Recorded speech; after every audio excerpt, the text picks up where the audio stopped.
Audio Jungle.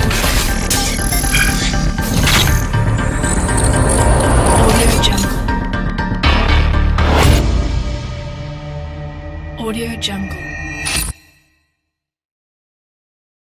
Todo parecería indicar que podría venir un remesón ministerial. El presidente Petro en el pasado Consejo de Ministros le dio un mes a su gabinete para mostrar resultados. Eso es lo que ha trascendido y Red Más Noticias pudo confirmar que a la fecha el Ministerio de Agricultura y de Transporte pidieron las renuncias de sus viceministros y de manera anticipada desde el pasado 7 de agosto lo había hecho el ministro del Interior Luis Fernando Velasco. Él ya había hecho lo propio. Sin embargo, ante la solicitud del presidente, el canciller Álvaro Leiva nos confirmó que él sí no ha pedido ninguna renuncia y lo que dice es que él no tiene motivos para hacerlo.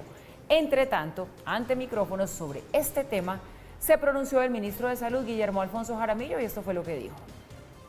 El buen arriero arrea y le corresponde al señor presidente a nosotros exigirnos, por supuesto. Y si de pronto no estamos al tono de él, pues muy seguramente pues algunos no estaremos, pero esperamos poder estar al tono del señor presidente que nos pide, nos exige por Colombia. Estamos trabajando y sirviéndole a Colombia entero. Entonces nos corresponde a todos nosotros trabajar 24 horas al día, 7 días a la semana, 30 días al mes, como lo ha solicitado el señor presidente de la República, y en eso estamos. El que no lo pueda hacer, pues tendrá que irse. Y si no podemos, para eso estamos. Nosotros somos fusibles. Si no estamos funcionando, se saca ese fusible y entra otro. Nosotros somos fusibles, esa es la frase de los ministros, porque al final de cuentas, pues eso sí es real.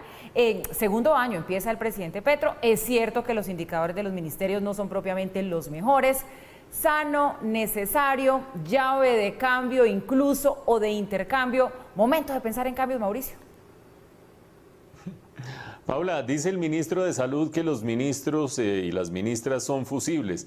Pues el que no tenga claro eso a estas alturas, cuando en el primer año de gobierno del presidente Petro salieron más de 10 ministros y ministras, pues es que no ha entendido nada de cómo está funcionando este gobierno o para el efecto cualquier gobierno, porque un presidente en última se protege y busca dónde hacer los ajustes más allá de su propia oficina.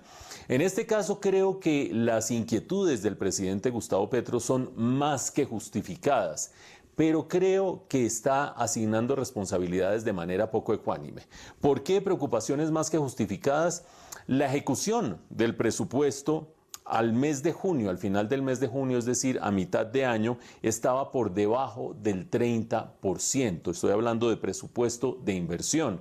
Es el presupuesto más significativo, pues porque para hacer burocracia y poner a funcionar a los asistentes del delegado, del no sé qué, pues no se necesita mayor gracia. Para hacer proyectos, para invertir, para poner a mover las iniciativas del gobierno, allí sí se necesita capacidad de gestión. Y allí la ejecución, insisto, menos del 30% a mitad de año. Si eso no es motivo de preocupación, no sé cuál será.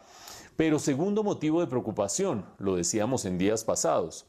Una encuesta, la encuesta Invamer, pregunta cuál es el principal problema del país. Y esa es una pregunta que, a diferencia de otras preguntas de las encuestas, se hace de manera abierta. No es que le digan a uno A, B, C, D y ahí estén todas las opciones, sino que dejan que la gente hable.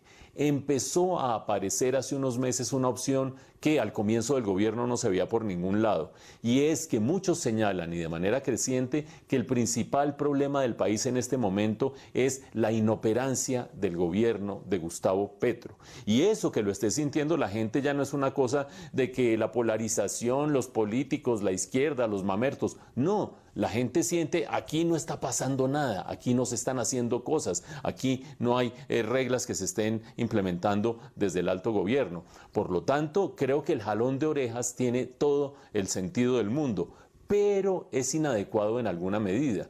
Porque creo yo que no solamente es problema de los ministros, no solamente es problema de los viceministros y directores, por supuesto que buena parte de la responsabilidad será de ellos, sino por la misma manera de gobernar del presidente Petro, que es una persona muy ensimismada, muy metida en su propia manera de ver el país, en su propio discurso interno, muy llevado por su parecer de ir a hablar aquí, de ir a hablar allá, no sé cuántos viajes internacionales, etcétera, etcétera, y esto necesita microgerencia. microgerencia. No digo que solo este gabinete, digo que el gobierno necesita, el quehacer del gobierno necesita microgerencia, necesita madrugar y trasnochar encima de las cosas. Y es algo que el estilo del presidente, digamos que no se presta para mucho.